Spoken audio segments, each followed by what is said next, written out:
We are back with more NBA playoff coverage, and in this one, I will be covering the very first game of the NBA Finals between the Pacers and the Thunder.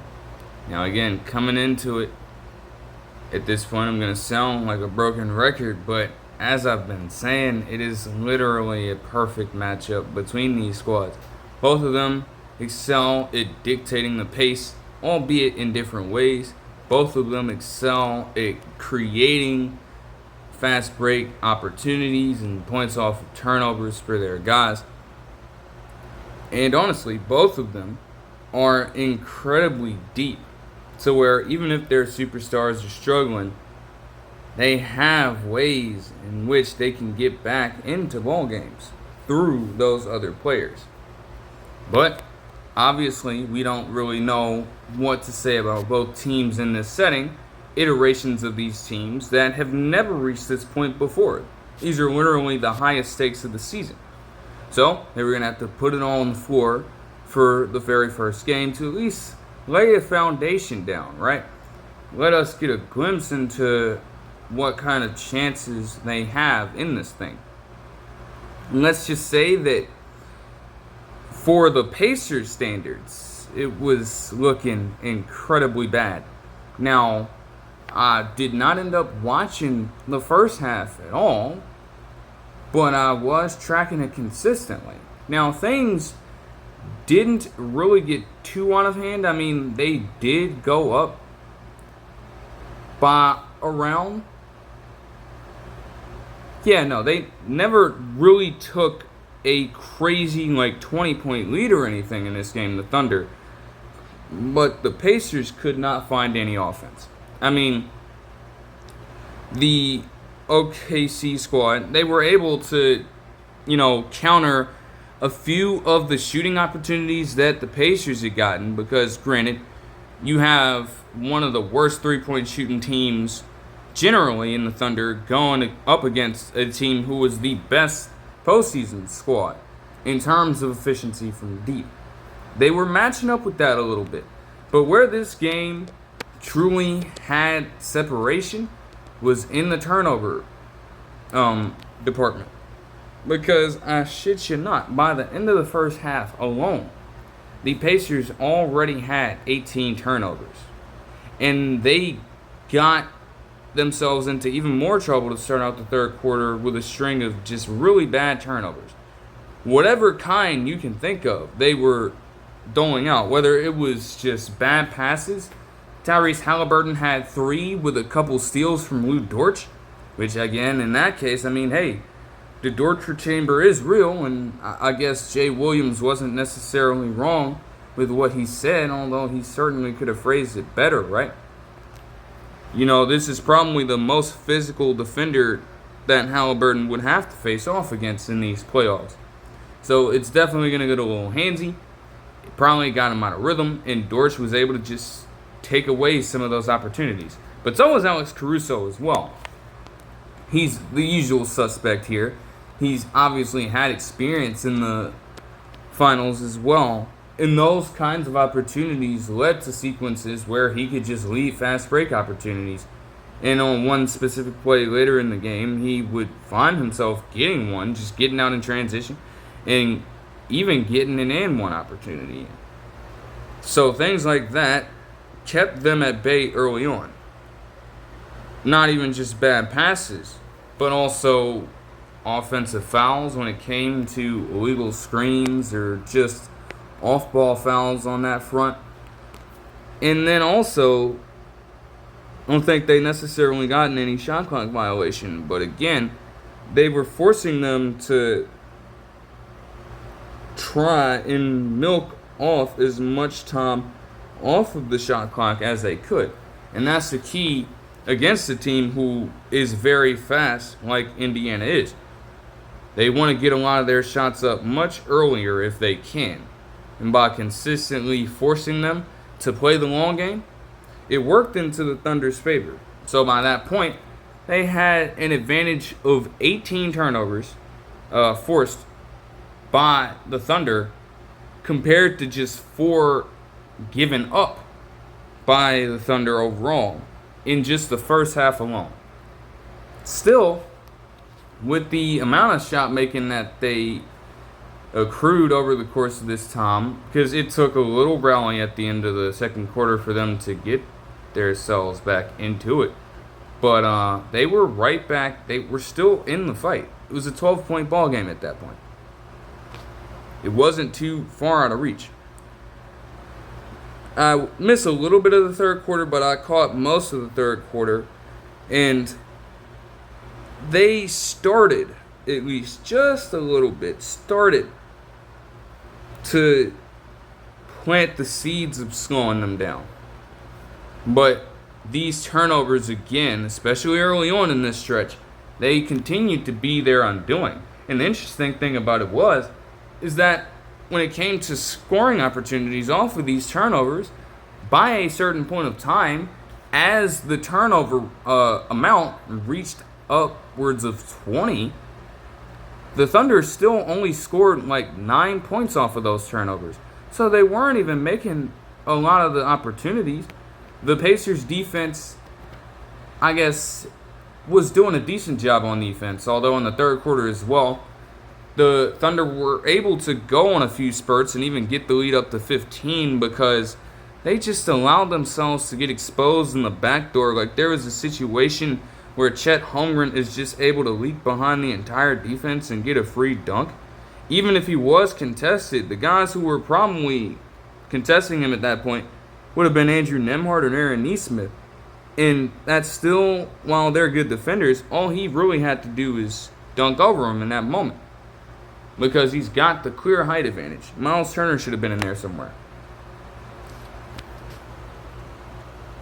Just a culmination of different things as well. Like, the Pacers were finding their offense, but again, without Tyrese Haliburton manning things up there, it became much harder for them to get the looks they were searching for. And still, with the help of guys like Pascal Siakam, like Miles Turner, like Andrew Nembhard, like Aaron Nesmith, but more specifically for the third quarter and I guess early fourth, I want to focus on Obi Toppin here.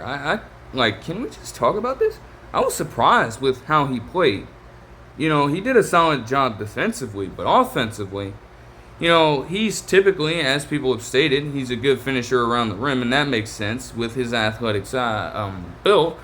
But he usually struggles to shoot the three ball.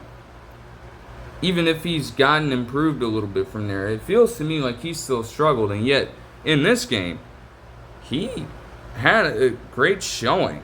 You know, when things seemed like they were getting out of hand, he still stuck with the process and got them some timely three-point shots in. And he was super efficient from the field, too. So those shots, even if they seemed insignificant at the time, allow the Pacers to slowly chip away at the lead. And then you would also have Tyrese Haliburton continue to struggle at this point, although he was able to do a better job of protecting the basketball in this stretch. And they would have an adjustment as well where they started to move him off the ball and give the keys to the offense to Andrew Nembhard. Have him bring the ball up the court and get things set up for the rest of the squad. And it felt like they stuck with that for the rest of the game because they got good results from it. The one thing they needed to do was stop Shai Gilgeous-Alexander because that man was on one. And other players for the Thunder, again, were hitting shots, creating great two-way plays. But obviously, Shai Gilgeous-Alexander, first and foremost, commands such attention. So I'm watching this in real time, and I'm thinking to myself that on some of these drives, they need to have people collapsing, no matter what. Eventually, that would begin to work. But in the meantime, Shai would still put up some tough-ass buckets, or he would find an open man that would make them pay with relative ease. And it was almost like you're damned if you do, damned if you don't thing, you know? They just had to figure out a better way to approach it. And, they would start to storm back again at the end of the third quarter. It would become a 6-point ball game with the help of Pascal Siakam. But you would still have Shai Gilgeous-Alexander get a 3-point buzzer beater to end off the quarter. And then in the fourth, man, this is where the money is made and where shit got absolutely crazy. I mean, the Thunder continue to get good looks on offense, but the Pacers, with a few shots from the likes of Miles Turner, and we saw great things from Miles Turner in this period overall, and Aaron Nesmith as well, they would continue to eat away at the lead. Every time, as the broadcasting squad put it, every time that the Thunder ended up scoring, the Pacers had some timely response.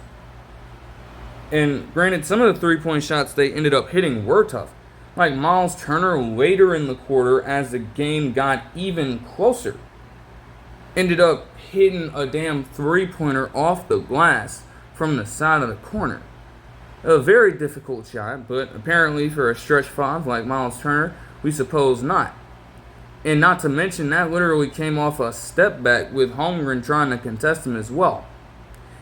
That was one thing that needed to be watched for, as well, as I, stated in the last NBA recap, right?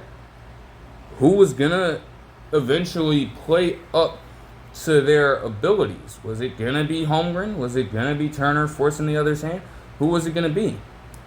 Honestly, you could argue that in any case it was Holmgren on defense.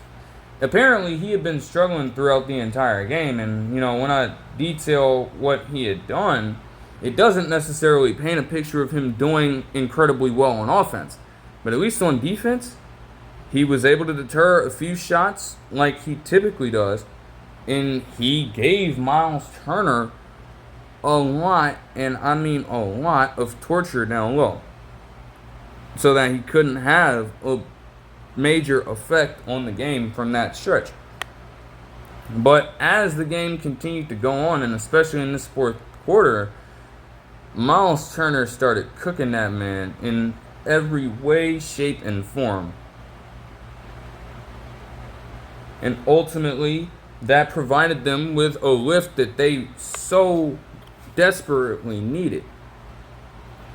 Like, you had been down by 15. It was inching closer to clutch time, and this was a single-digit ball game. But you still needed so many things to end up going your way. And then again, Aaron Nesmith started to light them up completely as well. Even on plays that seemed broken down, he got them on straight. And the three that he missed eventually led to a rebound, a foul, and an extra possession on the part of Miles Turner's efforts on the glass as well, which stepped up late, although he still might not have finished with a high amount of rebounds, which again is weird for any center, but that's what it is.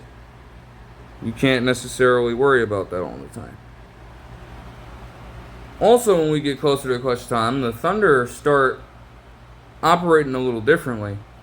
They recognize that this game is getting close, and so they do start to give the ball to Shai Gilgeous-Alexander, but also just generally try to force contact for foul shots. Now again, this, keep in mind, was around like an 8-point ball game in clutch time to start things out. So the Thunder were still playing under the control of Indiana's pace in this sense. Now, tables were completely shifting, because to try to settle for that in the pursuit of winning while actively being scared off by the fact that the Pacers could potentially come back and make this a game is a testament to what they've been doing all season long, all playoffs long, in terms of just shocking the world and pulling off these seemingly improbable comebacks.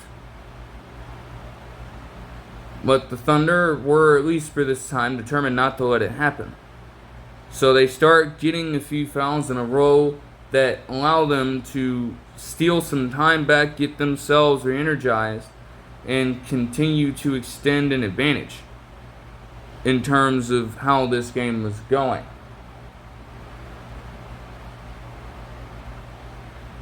Still, even with all that being said, the Pacers were able to force a few stops at a time, which is all it really ended up taking. And then Andrew Nembhard, with Haliburton still coming off the ball, would just go fucking stupid from there. He went stupid. All game long, I would imagine at least, he had to deal with either, I guess, in this case, Shai Gilgeous-Alexander, or maybe Jalen Williams at different times in this ball game. But in the fourth quarter especially, he was the main assignment on SGA. They were doing a little bit of back and forth chirping because you had SGA trying to draw multiple fouls against him, and he does get called for some. Then Shai Gilgeous-Alexander, after getting one, has the nerve, the gall to give Nembhard a slight nudge. Now, Nembhard got him right back, but still at that point, the Pacers were trailing. They needed some buckets to go in. And what better way for Nembhard to get himself that measure of revenge than getting a great play on Shai Gilgeous-Alexander as he gets down the court and takes a ballsy step-back jumper for fucking 3, hits the shit. And all of a sudden, this is a 1-2 possession ball game.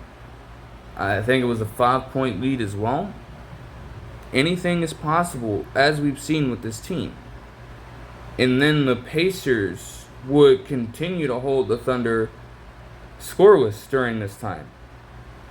I guess the Thunder were feeling a little sense of urgency, and so they were in a balance to try and start making a few shots. But credit to the Pacers, they got good closeouts on all of them. And their rebounding was sound during this time. So that allowed them to steal back a few possessions, get down the court, and get a couple of twos. The second one that ended up taking them to a 109-110, I guess, situation here was just incredibly strange because as they score, the feed was just completely knocked out. So I genuinely don't even know how they were able to get the game within 1 point. It wasn't on the live broadcast. As crazy as it is to say. So, damn, right? But nonetheless, you gotta respect the effort. Like I said, Toppin continued to keep them in the game. Nesmith, Nembhard, Turner down the stretch at different points in this fourth quarter started to hit everything. And that's the thing about the team, even with them having a superstar in Tyrese Haliburton. They're so deep to where you will never really truly know where the threat is going to come from sometimes. Siakam's already shown you as the Eastern Conference Finals MVP that he can go out there and give you 30 pieces. You can have Mathurin go for 20 off the bench at any point. You can have TJ McConnell cashing in elbow jumper after elbow jumper. They are just so well-rounded of a squad. And it got them right back into this game. Now, it would all come down after being down by as much as 15 while still having a turnover differential of minus 18. Keep that in mind. Pacers had 24 turnovers, and the Thunder would finish the game with just 6. Yet still, after being down for virtually the entire game and having the game be tied for as little as around a minute and a half, the Pacers did have themselves a chance to go out and do something incredibly spectacular, but not without some controversy, because the refs would again just show their true colors and just call a play that was truly weird, or a penalty that was truly weird. They called a foul, or well, they marked that it was out of bounds rather. So not necessarily a penalty, but how would Siakam be out of bounds at that point trying to save the basketball? You look on the original broadcast, it looked like he literally got pushed down by somebody. Now, they challenged it smartly because I was clamoring for it. I was wondering if Carlisle was going to use it. He did, but it was found not to be any sort of foul. The Thunder would get the ball back with a 14-second shot clock and 22.8 seconds left overall. They get an inbound, and they get Shai Gilgeous-Alexander match up on Nembhard. He sticks with him throughout the entire time, but he fails to get a hand up. And at that point, I'm thinking, okay, you're going to allow Shai Gilgeous-Alexander to shoot that shot virtually uncontested. It was going to be very interesting. And yet, even with that, he did end up missing. They secured the rebound and they pushed up the court as the clock runs down. Mind you, we were thinking that they could have used a timeout in that moment, but they chose not to. They chose to let it play because they're like, fuck it, we came back from this far. Let's see what happens now. Let's not try to kill this momentum. Literally, they had gone on multiple runs during that stretch. I think it was something like, I want to say like maybe 12-2, somewhere in that range. It had been a very huge run for them in that stretch. So I guess Carlisle maybe thought it would not be wise to just take the train off the railroad tracks. Keep that motherfucker going, keep firing, see what happens. Now again, I mentioned Tyrese Haliburton had been struggling throughout this game. He actually had a double-double when it came to points and rebounds at this point. And in the fourth quarter, he did get himself a nice drive to the layup, but they were still completely swarming him. I mean, there was one play where he tries to get past SGA, but other people are just hawking down the basketball, and they packed him completely in the paint. It initially looked like it was going to be good because he set it up very nicely. But no. He had a shot at redemption, though, for a game in which he had only like 12 points and 10 rebounds to that point of time. Didn't necessarily get a lot of looks because of the defense being played on him, and didn't necessarily do the greatest job of being efficient with the basketball. Although a 2-to-1 assist to turnover ratio is still like pretty good for the average basketball player, let alone an NBA point guard of Haliburton's caliber.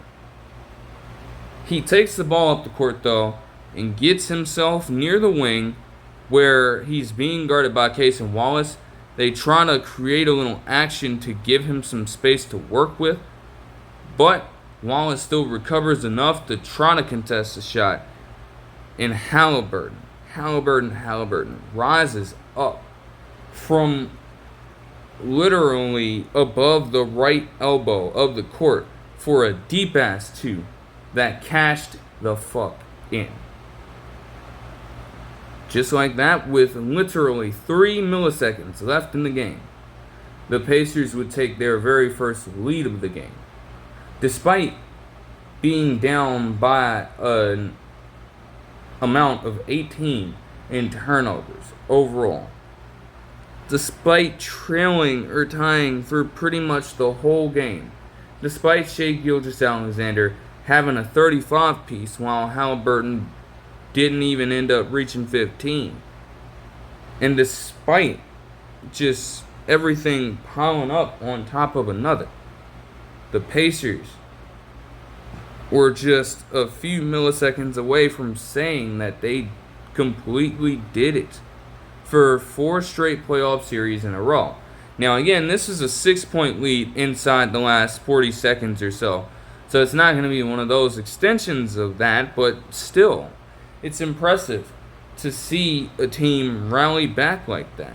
And that is where the Pacers might truly be at their strongest as well, because you see it that no matter what, as the broadcast team put it so well, They are relentless. They keep fighting. They do not stop until the game is over. They are going to continue to be pests for as long as they can. Like, there have even been games in this postseason where there have been blowouts, and Carlisle still had them out there for a little bit. That kind of thing just builds up into quite the case here with this play. It was so incredibly wild. It's like as soon as he got the ball, everyone in that arena knew he was getting that shot. And again, for 4 straight series in this playoffs, he has done it again. In terms of game-tying or game-winning shots over the last few seasons, last couple, his efficiency has certainly increased in those regards after that make. And it gave the Pacers a chance to walk around OKC touting just how much of a good position they would be in if they could steal a game away from the home court squad. With 0.3 seconds left, they were trying to draw up a different assortment of things. Richard Jefferson I think it was Mike Breen, actually, that mentioned the Phoenix Suns game-winning alley-oop to DeAndre Ayton in the Western Conference Finals in 2021.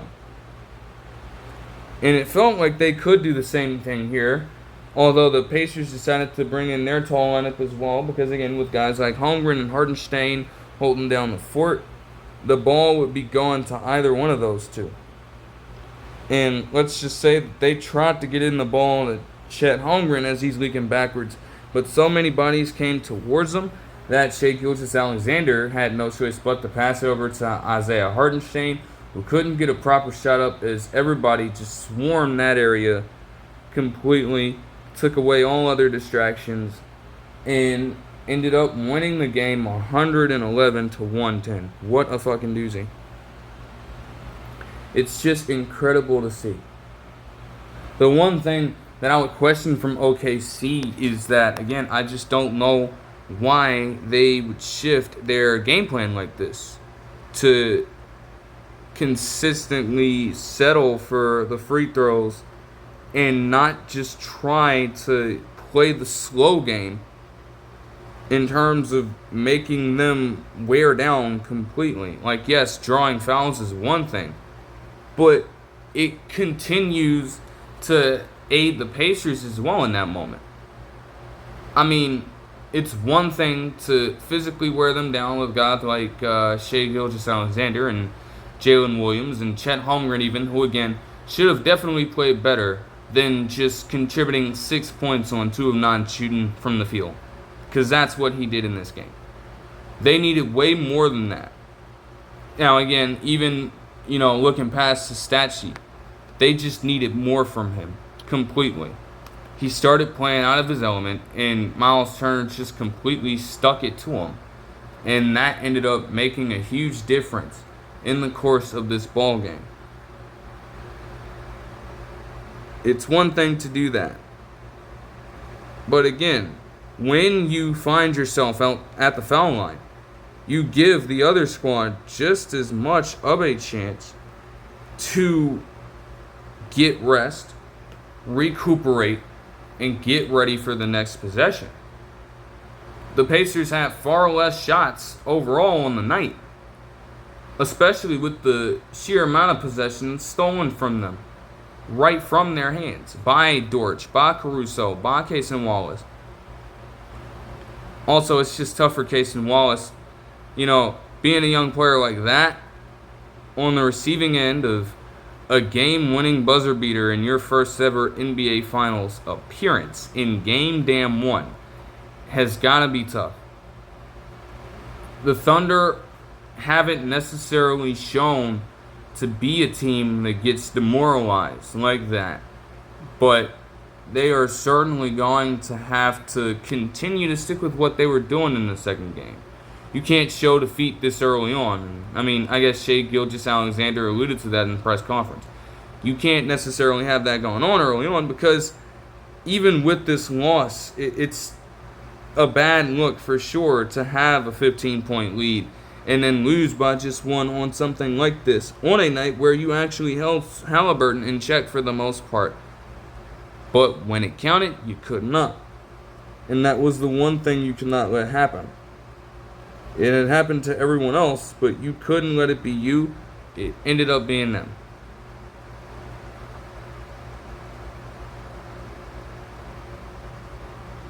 But that just gave them the jolt of energy that they needed. And it put more physical wear on the Thunder. Like, they got some late rotations in, and in a way, Cason Wallace probably could have gotten up a little higher to contest if he wasn't devoid of energy. So that's what I would focus on for the Thunder. But again, it's a great start to the series overall. And niggas wanted to fucking call this shit boring basketball. If you're really going to do it, then hey, it's like, just get the fuck out. This finals isn't going to be for you then. Don't bother watching if you think it's going to be boring. But the other people who truly recognize what's going on with both of these teams and truly recognize the greatness that could be in front of them on both sides, they going to continue to watch, and we going to have a damn good time watching it. Because it was cinematic as shit. Nothing but pure hoops. You can't go wrong with that ever. I mean, again, Shea Gilgeous-Alexander had 36, so he performed well. I would have to check about Jalen Williams' numbers as well. But what's most telling is this. Also, the Pacers had 6 different players reach double digits. Not a single person scored over 20 for that team. And yet, because they were so efficient with the limited amount of shots that they had, they were able to take control when it mattered the most at the very end, leaving it up to Tyrese Haliburton, who, still remotely energized at this point after playing off the ball to get the elevation he needed to rise up and fire the dagger in the hearts of all Oklahoma City fans in Oklahoma City. It's just wild stuff. But again, people still want to, talk about Tyrese Haliburton in this way. It's like, okay, he's just going to keep on doing what he does and proving you wrong. Okay, I keep that going. But that'll do it in terms of the game action. That, just honestly sat back and watched it. I was trying to take some notes. You know what I'm saying? I didn't have the proper stuff on me. But I'm like, hey, at the end of the day, with what I ended up witnessing, just fuck it. Just free ball it. I ain't need no notes to remember and recall what the hell I saw on the screen last night. It's just greatness, bro. But that'll do it for the game action. In terms of other developments, the Knicks would fire Tom Thibodeau, and honestly, I can see both sides, right? On the one hand, I'm thinking like, yo, this man has put you in contention for the last 2 years. You made deep playoff runs in the last 2 years. You don't want that kind of continuity in your locker room? You just want to be a team that is mediocre? Like, come on now. At least Thibodeau's producing for you in some way. You should be able to take that in stride. But at the same time, when you look at how he coaches his players, it literally took a core injury to one of his guys for him to then decide to start utilizing his bench unit in the Pacers-Knicks series. Otherwise, he would never have even thought of putting guys like DeLon Wright and Landry Shamet. Even Precious Achiuwa logged his first minutes of, I think, the entire playoffs in that series as well. But he was consistently just going like 7 deep. And that was not enough. In ways, though, it is what he had known all season long. It's what he's usually accustomed to doing when it comes to relying solely on his starting lineups. Like, I kid you not, there was a recurring graphic that was displayed throughout the Knicks-Pacers series showing that, in essence, over the course of the entire playoffs, the entire starting five of the Knicks had logged over at least 1,000 more minutes throughout the course of that run than the Pacers. And the Knicks were a team reliant on slowing down the ball game. How are they going to do that effectively when every single move they make is borderline lethargic because they're that gassed, right? That's the issue with Tom Thibodeau. He just doesn't seem to understand that, and as a result, in other destinations, he's just been gone from there. So now, at this point, it's really about what the hell you do from this point on. Because there are a few desirable head coaching options. You still have Mike Brown on the docket. You still have Michael Malone on the docket as well, which is pretty interesting. And a few people have tied him to the team. So if they do hire Michael Malone, that could be interesting. But we'll see what happens with that. As for the Suns, they would find a new hire of an individual that I've never heard of before. But, you know, given the team that he has most recently worked with, you know, there's some potential there. The Suns would hire Cavs assistant coach Jordan Ott as their next head coach for the franchise.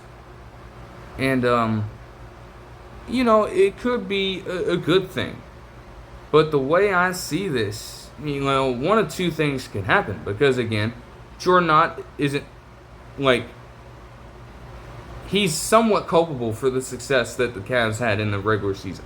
So let me not say anything too drastic apart from that, right? Like, obviously, a team that was that great in the Eastern Conference, you know, he had some responsibility for that. So you got to give him credit where credit is due, right? And he's a fairly young head coach as well. He's 40. So a couple of different things could happen here. Either he injects a fountain of youth in this team that revitalizes them into contenders, or he has a typical spurt for a first season or a first-time head coach and just completely bottoms out, doesn't really find himself in contention, doesn't really find himself to be competitive in any ball game, and doesn't really do the greatest job of coaching. Now again, if that were to happen, it wouldn't necessarily be all on him. I mean, at the end of the day, this is a hire to try to move on from all of the coaches you've had in the past. All of them being more traditional guys, by the way. Mike Budenholzer, Frank Vogel, Monty Williams. All of them had times in their tenures with the team where they disconnected with the players. And no matter what individuals they had on the roster, at the end of the day, to have that disconnect between coach and player never helps you, never gets you anywhere. Ott could be an individual who restores that in some fashion and allows them to flourish on the court as a result of it. But again, all of that is really speculation. It's just going to be important to find out a little more about him. And I'll definitely have to go about doing that. Because I don't really have any knowledge on him. I don't know about the kind of schemes he runs or things like that. But at face value, it could be a solid move for the Suns. As for general news around the NBA, they would change the All-Star Game format, and for next year at least, I think maybe starting next year, but for next year, as far as I know, they are going to switch to the U.S. versus World format. Now, this has been talked about multiple times surrounding the All-Star Game in just the past few years, and they've had iterations of it in the Rising Stars competitions from back in the day. I think those have been well received, so to make that an idea now honestly couldn't hurt. But it's just a matter of figuring out who would play. Because I'm going to be honest, at that point, there are going to be a good amount of individuals, although maybe it shouldn't be the case, but they will be checked out of basketball for a little bit. So you don't necessarily know. You can't truly ensure that you're going to get the best of the best from both the U.S. and the world in this one. Like, even if you vote certain people in, they still may not show up. So reserves are still going to be an issue. Not necessarily an issue, but reserves could still happen in those cases. Obviously, if players get injured and they have to be subbed out for a reserve, fine. That's natural. That is what it is. But there could be a number of other miscellaneous reasons for people to end up missing that completely. So they're going to have to figure out some guidelines around that. And then in news that kind of tie to basketball in a sense, we have to deal with the Suns again, because for the ownership group of that team, it's not just Matt Ishbia that has ownership. It is also his older brother in Justin Ishbia. They do the same line of work, and they've both accrued massive amounts of money, so of course they're going to be able to invest in both the Suns and the Phoenix Mercury as well. They co-own it. But apparently, he is in contention to get himself a baseball team, Justin Ishbia, as Jerry Reinsdorf, the owner of both the Bulls and the White Sox, is apparently on the verge of selling the White Sox. Apparently. Now, whether that's been made official or not, we will find out. But at the very least, according to the report that I saw from Fox Sports, he's getting much closer to inking a deal related to that. And if things could stand in that situation, Justin Ishbia will become an owner of the team.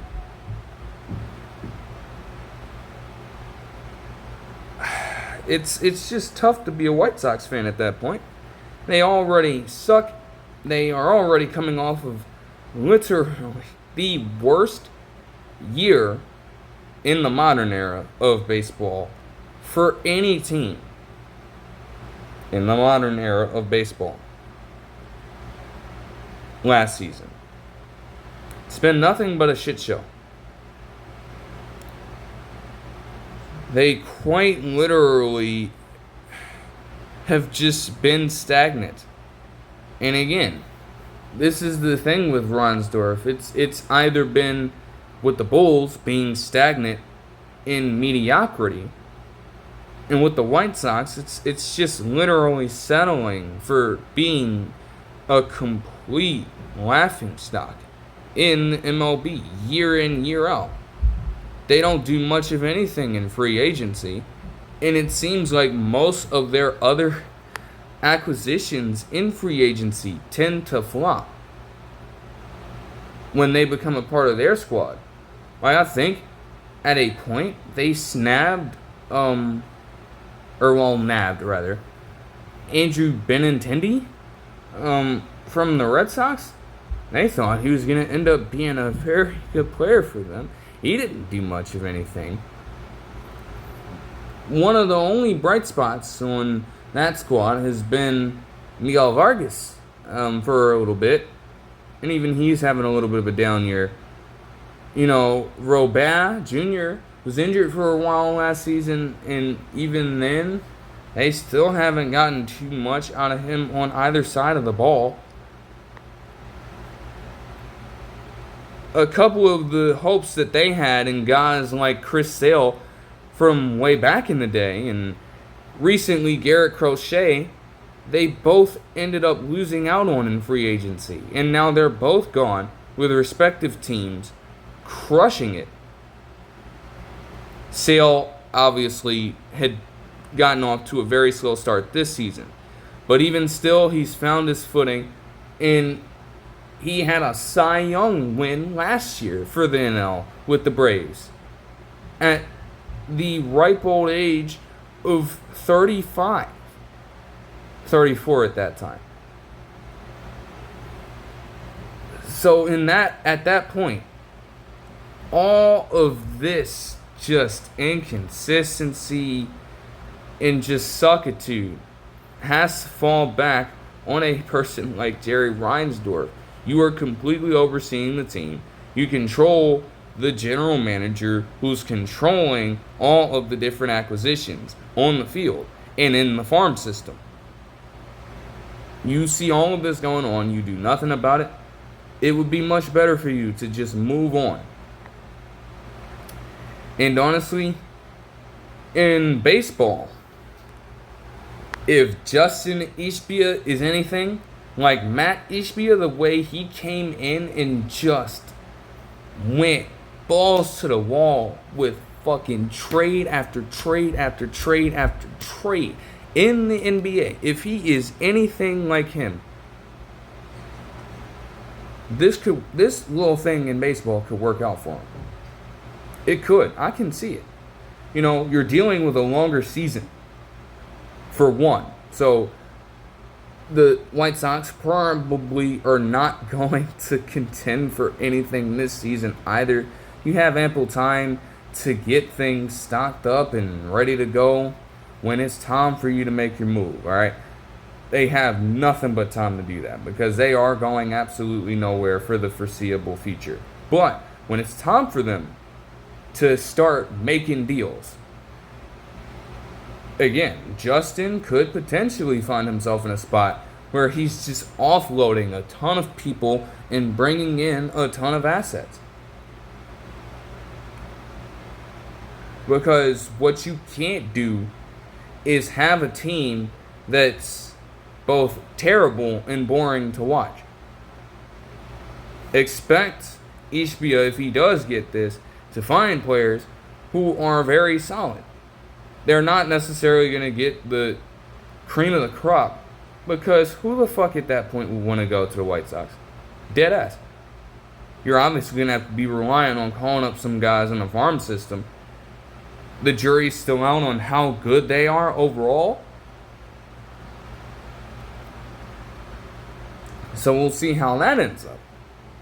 But that could be pretty interesting. Again, like I said, if he gets in, they are going to be as reckless as possible. But for a team that has just been completely terrible over the past few years, that might be the shift that they need. It could at least lay down a pathway to contention in the future. Whereas under Reinsdorf, they seemingly never had one. But that'll do it for this one. I hope you guys enjoyed the video, and I'll see you guys in the next one. Peace.